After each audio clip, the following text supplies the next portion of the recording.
હિતલ પાસે. હિતલ, એક તો 27નો મેસેજ છે, 27 નો મેસેજ આપવામાં આવી રહ્યો છે. આવીએ છીએ આપની પાસે. રાત્રે નવા મંત્રીમંડળ અંગે ચિત્ર ક્લિયર થઈ જશે.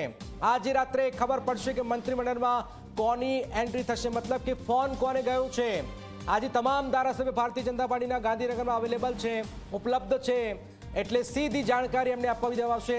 8 વાગે મુખ્યમંત્રી નિવાસસ્થાને મહત્વપૂર્ણ બેઠક છે અને જે ધારાસભ્યો ગયા મુખ્યમંત્રી સાથે તો સમજી લો કે એમને લોટરી લાગી છે. પડતા મૂકનાર મંત્રીઓનું લિસ્ટ રાજ્યપાલને સોંપાશે. આ એક મહત્વપૂર્ણ જાણકારી હાલમાં સામે આવી રહી છે. રાજ્યપાલ આવી ચૂક્યા છે અને આવતીકાલે 11:30 વાગે. આ ખૂબ જ મહત્વપૂર્ણ જાણકારી છે.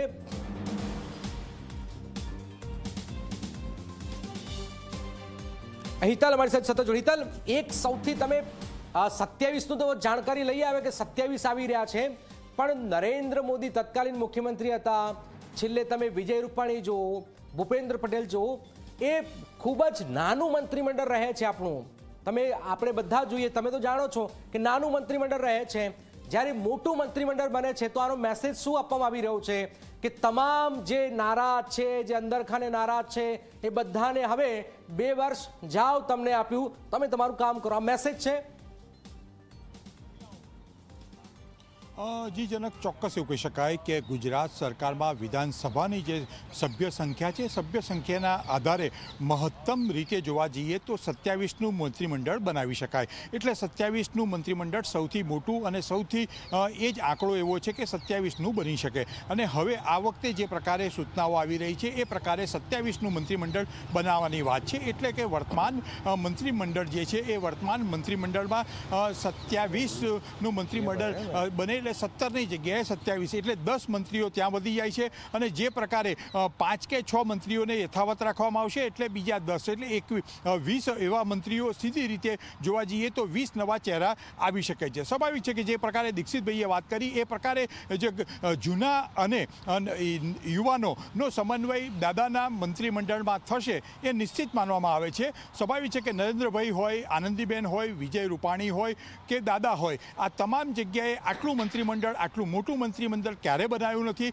એટલે ચોક્કસ એવું કહી શકાય કે ભાજપ સરકાર પણ હવે ક્યાંક ને ક્યાંક વધારે લોકોને તક આપવા માગે છે અને જેનાથી ગુજરાતમાં એક સંદેશો જઈ શકે. કારણ કે ઘણી બધી વાર એવું થતું હોય છે કે બોર્ડ નિગમમાં નિમણૂકો બાકી છે, બીજી જગ્યાએ નિમણૂકો બાકી છે, પૂર્ણકાલીન હોવું જોઈએ મંત્રીમંડળ, એ નથી થતું. આ તમામ ફરિયાદો દૂર થઈ જાય એટલા જ માટે 27નું મંત્રીમંડળ બનાવવાની. બોર્ડ નિગમનું જે આપણે જ્યાં ગાજર જે લટકાયેલું છે તો વર્ષોથી લટકાયેલું છે, હવે જોઈએ છે. પણ નિધિ પાસે પહોંચી એક મોટી જાણી હતી. આ ચર્ચા મુખ્યમંત્રીની પણ છે. સરપ્રાઈઝ ભારતીય આ ઇઝી પીચ આપણે માનીએ છીએ કે ભાજપ જગદીશ વિશ્વકર્મા આપણે માની કે ઇઝી પીચ નાખી દીધો બોલ ને આપણે રમી લીધો.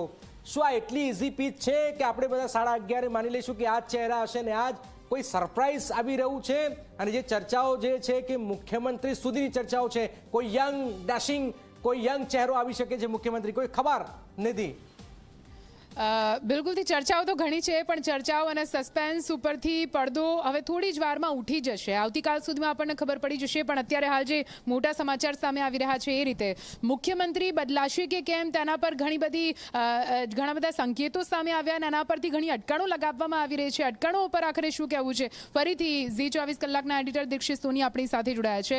મુખ્યમંત્રી બદલાશે તે વાત પર શું કહેવું છે? શું કહેશો નિધિ? આ એક ઘણા સમયથી આપણા બધા ગાંધીનગરના રાજકીય વર્તુળોમાં ચર્ચા ચાલી રહી છે અને અત્યારે જે રીતે પૂરા મંત્રીમંડળે રાજીનામું આપ્યું એના કારણે આ એક કન્ફ્યુઝન, આ એક પ્રક્રિયાનો ભાગ છે, છતાં પણ એક કન્ફ્યુઝન વધારે ઘેરું બન્યું છે. હું સ્પષ્ટ કરવા માંગીશ કે મુખ્યમંત્રી અને જે 5 મંત્રીઓના આપણે નામ આપણી સ્ક્રીન પર ચાલી રહ્યા છે, 5 મંત્રીઓ બિલકુલ નહીં બદલાય અને મુખ્યમંત્રીના બદલાવાના બિલકુલ કોઈ જ પ્રકારના ચાન્સ નથી. દાદા જે રીતે બનેલા છે એ રીતે બનેલા રહેશે. 2027 સુધી દાદાની અગવાઈમાં જ સરકાર ચાલવાની છે, એટલે એમાં કોઈ શંકાને સ્થાન નથી. ઘણા બધા મિત્રોના એવી રીતે ફોન આવી રહ્યા છે, લોકો પૂછી રહ્યા છે કે શું આમ થશે આમ થશે, પણ એવું કશું નથી.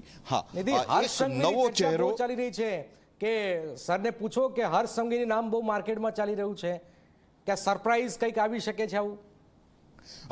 જનક હું સ્પષ્ટ કરી દઉં કે હર્ષ સંઘવી એ આ સરકારનો એકદમ યુવા ચહેરો છે, આ સરકારનો એક જુઝારુ અને વાઇબ્રન્ટ ચહેરો છે, પણ એ જે નામ ચાલી રહ્યું છે એ બધી અટકલો છે અને એમાં બહુ આપણે પડવાની જરૂર નથી. મને એવું લાગે છે કે ખાસ કરીને દાદા જે રીતે સરકાર અત્યારે ચલાવી રહ્યા છે, ભૂપેન્દ્રભાઈ પટેલની અગવાઈમાં જે રીતે સરકાર ચાલી રહી છે, હજુ એ રીતે જ ચાલશે. એક કન્ફ્યુઝન લોકોના મનમાં જે ક્રિએટ થાય છે સ્પષ્ટ કરવા માટે હું અત્યારે ખાસ અહીંયા એ કહેવા માંગુ છું કે ભૂપેન્દ્રભાઈ પટેલ બિલકુલ મુખ્યમંત્રી પદ પર બનેલા રહેશે અને એ સિવાયના 5 મંત્રીઓની જે આપણે વાત કરી રહ્યા છે એ પણ સાબુત રહેશે. બિલકુલ.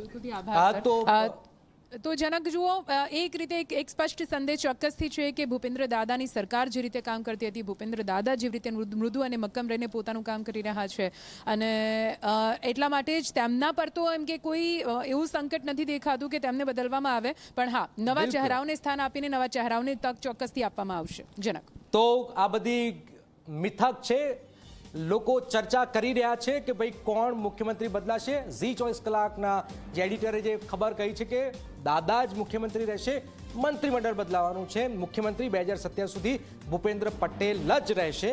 આ લખી દો કાગળ પર.